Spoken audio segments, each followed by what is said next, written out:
मृत्यु के 47 दिन तक आत्मा के साथ क्या क्या होता है। नमस्कार दोस्तों, स्वागत है आपको हमारे और एक नया वीडियो।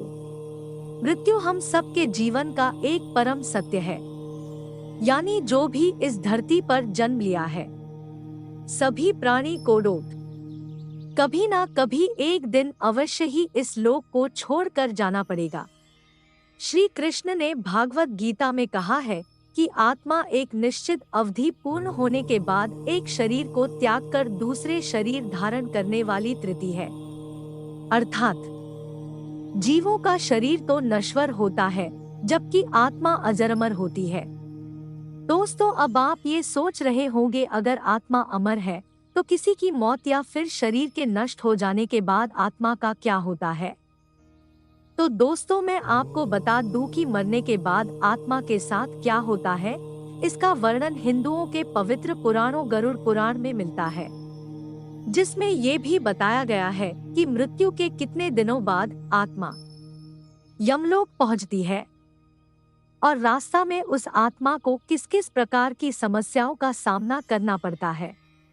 हिंदू धर्म के गरुड़ पुराण के कथा के अनुसार एक दिन भगवान विष्णु के प्रिय सेवक और उनके वाहन गरुड़ जब भगवान विष्णु से पूछते हैं कि हे श्री हरि, मैं ये जानना चाहता हूँ कि जब इंसान की मृत्यु हो जाती है तब मृत्यु के बाद उस प्राणी के साथ आत्मा का क्या होता है और उस प्राणी के जीवात्मा कितने दिन के बाद यमलोक पहुँचती है।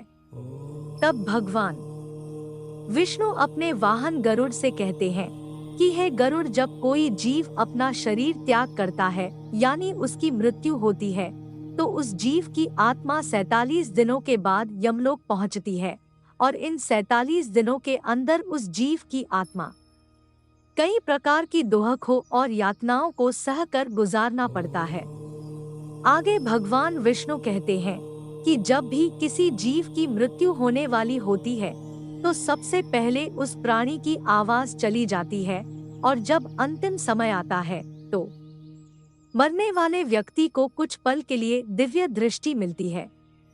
इस दिव्य दृष्टि में मनुष्य अपने जीवन में किए हुए अच्छे बुरे सभी कर्मों को और संसार को एक रूप में देख रहे हैं। लगता है उस जीव की संपूर्ण इंद्रियां शिथिल हो जाती है। उसके बाद मृत्यु के समय यमलोक से 2 यमदूत उन्हें लेने आते हैं। यमदूतों को देखते ही आत्मा डर जाती है और शरीर से बाहर निकलने वाला जाता है। जैसे ही आत्मा शरीर को त्याग कर शरीर से बाहर निकलती है, वैसे ही यमदूत उस जीवात्मा के गले में पाश फेंक कर बांध देते हैं और उसके बाद यमदूत उस जीवात्मा को लेकर यमलोक की ओर पर स्थापन कर जाते हैं। मृत आत्मा का सफर। गरुड़ पुराण के अनुसार यदि मरने वाली जीव पुण्यात्मा हो तो उसे परमात्मा उसे जीवात्मा को भगवान के द्वारा वाहन से लाने के लिए भेजते हैं। लेकिन अगर वह जीवात्मा अधर्मी, पापी और नीच है तो उसको यमलोक के रास्ते में आने वाले गर्म वातावरण, अंधेरे और आग के रास्ते और वैतरणी नदी से होकर गुजरना पड़ता है।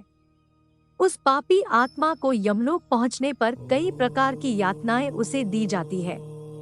फिर उसी दिन उस आत्मा को आकाश मार्ग से वापस उसी के घर में छोड़ दिया जाता है जिस घर में उसने अपना शरीर त्याग दिया था, ताकि उसके परिवार वाले रसोई में कर्म कर सके।